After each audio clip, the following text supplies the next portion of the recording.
Hi, welcome back, WeldTube family. My name is David Ciriza, pipe fitter welder from El Paso, Texas, and I'm here with my buddy Ryan Martinez. And today we're going to be doing some brother-in-law TIG on this 45-degree lateral.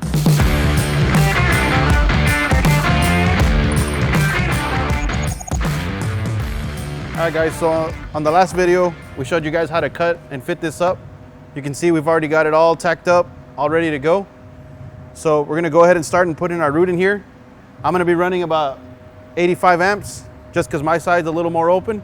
Be running 1/8 70S6 wire, and I'll be welding this half, and Ryan will be welding that other side. All right, guys. So this is my side of the pipe. So the first thing I'm gonna do before welding is I'm gonna feather both of these tacks, and then we'll begin to weld this side. Once this side is welded, then we'll feather this side, and then come up the back side of the branch. I'm gonna go ahead and grind my side as well while you're grinding yours. All right? Alright guys, so we got the tacks feathered up and we're pretty much ready to go. I'm going to be welding with this 8 extra large cup, and the reason for that is back here on the back side, it's going to be pretty tough to get to. So this cup is going to help me get into that really tight spot. So what we're going to do is start off on this tack, come up as far as we can, and then we'll reposition and finish it off. So I'll be starting on this opposite quarter here.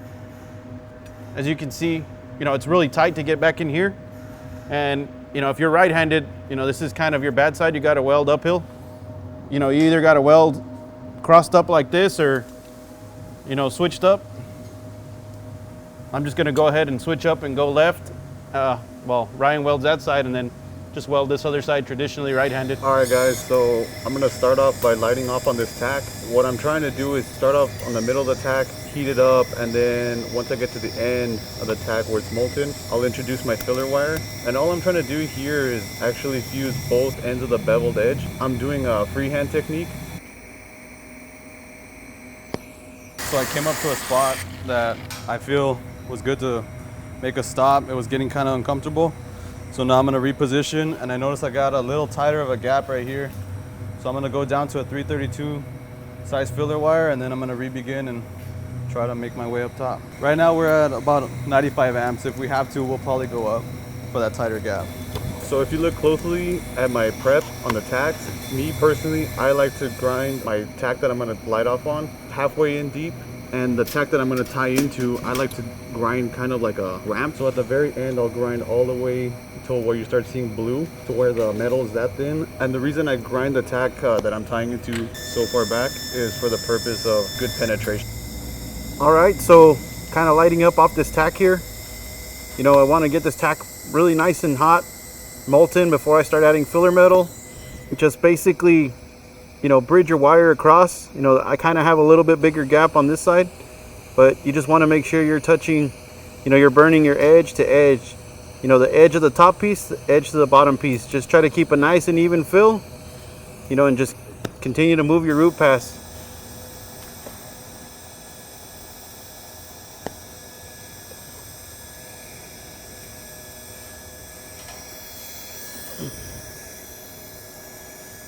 All right, so it's a little tight here, so what I'm doing is I'm kind of keyholing, and then I'll dab some material, kind of open it up, make sure I'm breaking down the wall, and refill it with some filler metal here. So I'm going to switch to walking the cup right here, so I got a good gap.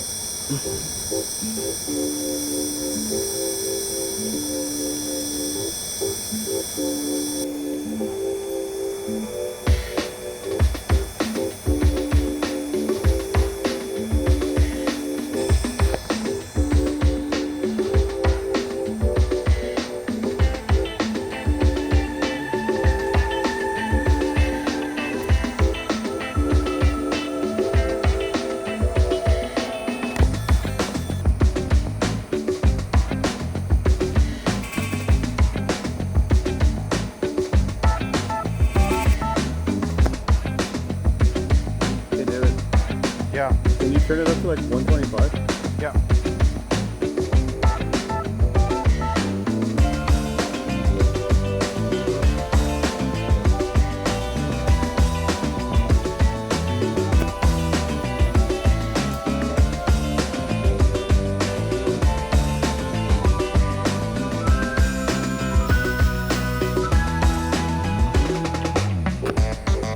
All right, so we got the root already put in here. We're gonna go ahead and just kind of grind the outside, smooth out any bumps, clean off some silica. Of course, on this backside, the grinder's, only gonna reach so far, so we're only gonna do what we can. All we're trying to do is take off any surface contamination like silica or any porosity or anything that you have.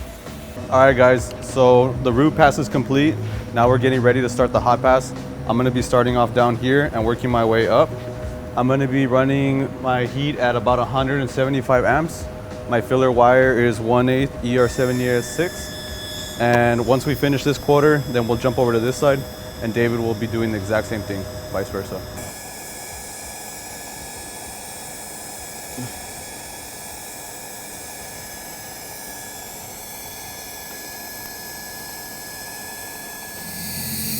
So here, just trying to smoothly lay down some material, just nice and even. Now we do have it set at 175 amps. Now just walking the cup, tying in the sides, nice and smooth, keeping our filler wire pretty much in the center, a little bit on the higher side. Now I'm not adding too much material to it right now. Don't want to pile too much metal on and get some lack of fusion, just kind of burning the rod. Nice and smooth, and when you're doing a brother-in-law weld, I always try to go a little bit past, especially since this is my good side and my partner's side, that's his hard side since he's right-handed. So want to give him a little more material so he doesn't have to work up as far.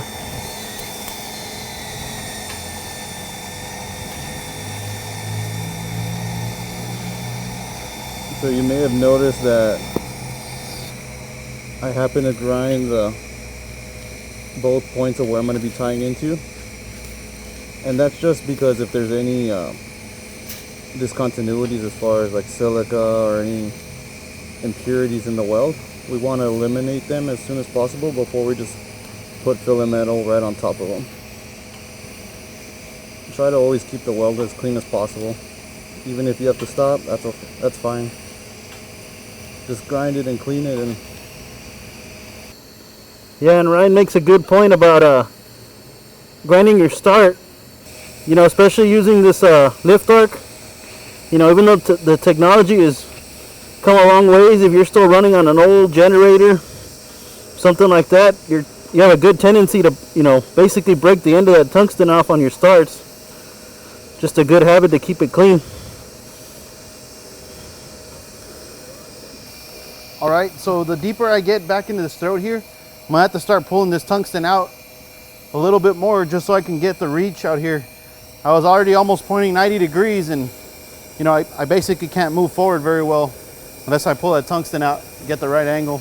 You just gotta make sure you tie into the top, tie into the bottom right here. Just gotta be real smooth with your walking. There's not much room, wiggle around. Thankfully, Ryan came a little bit past the center here. That's really going to help me out. Just slowly tie in right here. Make sure everything fuses nice and good. Just go ahead and... All right, guys, so me and Ryan both got our machines at 200 amps. We're going to be using 532 wire now. That's just going to help us fill a little bit quicker. The only thing you got to be careful with is try not to push too much of this material. You can get lack of fusion with it, but you just want to smoothly tie it in, keep a nice molten puddle, and you shouldn't have any issues.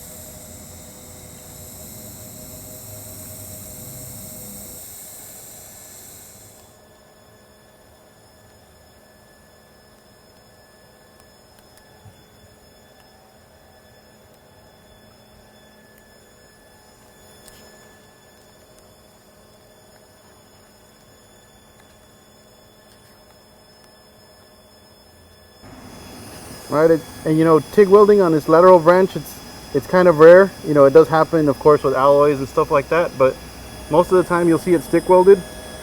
Especially on this backside, it's real hard to get to. We were using that number 8 extra long cup just to be able to actually reach in there. It can be difficult getting both hands in there, getting comfortable, but you just got to take some patience and just continue to fill it up. All right, so we're starting to put our beads here for our double stack for our fill. You know, here what we're trying to achieve is just get a nice, good profile. We don't want it to be, you know, a little shallow so we don't have a hard time putting our cap in. And we want to make a nice, straight profile to it. All right, and for like the most part on this lateral, you're going to be welding in the horizontal position, so you're going to want to keep your wire up on the high side. You know, that'll keep your metal from kind of drooping down. You know, give you a nice straighter profile and help you not get undercut on the top side. You know, when you're using this number 8 extra long cup, you know, you are way far back, and your hand movements now are very exaggerated. So you got to be real calm, real smooth with your hand. You know, just take some patience. You know, at first you may kind of hit that tungsten a few times, you may kind of dirty it up, but you'll get used to it. It's different than running a regular cup. All right, so when you're using this number 8, this really long cup here, you know, it's kind of like writing your name, grabbing the very end of the pencil. You know, you got a lot of stick out, a lot of reach, so just be real calm, real smooth. You know, if you have to turn down your amps a little bit, just turn it down where you can control it. All right, guys, so me and David got this lateral branch all flushed out, as you can tell. Before we go and cap, we're just gonna prep up this surface real quick. We're gonna knock off any silica or any surface contamination. And if you happen to have any imperfections on your fill that you don't like, maybe like a little coal lap or a little high spot or anything, yeah, and just hit it with the grinder real quick, just so that the profile of the cap actually is a lot more smooth and transitional. All right, so we're gonna go ahead and start on our cap. You know, we're gonna start on opposite quarters just like we have been. And it's probably gonna be a 3 bead cap. So me and Ryan are both running at 160 amps. We're running 1/8 70S6 wire. You know, again, just keep your wire on the high side. You don't want gravity to pull your metal down. And you know, guys, don't try to get too crazy with your heat. You know, if you're TIG welding one of these out, it's more than likely going to be for quality, you know, not for speed. There's other processes that are much faster than this. You know, just do the best you can and try to leave a very nice, clean looking cap. You know, just try to keep nice and smooth, nice and steady walk. Just nice and even. You know, if you're having to push a lot of wire on your cap, it's probably because you're underfilled. So, you know, here you should just be kind of melting the rod, putting a nice clean cover pass.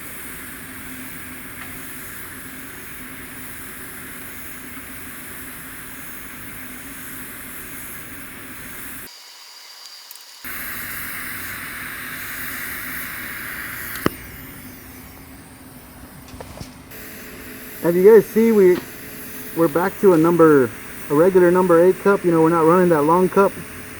You know, now it's filled up, you know, and it's a lot easier to get to the material now, not having to reach down in there. We may have to use it on the very end of that backside over there, the throat. I'll have to go back to using it, but for the rest of the cap, we should be able to use just these number 8s. So there's going to be spots where you guys are going to kind of run into each other with your filler wire. You know, just be mindful of where your partner is. You know, if you got to give them a little time to, you know, finish that bead, just make sure you guys got enough room. So just be mindful and courteous of your, you know, your partner, your brother-in-law here. He's going to be welding right here, and you know, if I were to try to jam myself in there, I'd probably hit his filler metal, you know, cause him issues. So just, you know, keep in mind where you guys are at, work with each other. You may have to stop for a little bit, let him finish that bead, reset, and then you can go ahead and take off where you're out of each other's way, you know? Especially, you know, with the different cut, the different bevels, you know, the fills might not be at the same rate, the caps might not be at the same rate, so, you know, some overlap will happen. Don't think you guys are gonna go around evenly each time, so. And as you guys see back here, you know, my body positioning is extremely awkward. I'm pretty much crossed up against myself here. You know, pretty much walking up right here, you know, it's like a 6G position. Just gotta stay calm and relaxed as much as you can. Be patient. If you gotta stop, you know, go ahead and stop, take a little break, reset yourself.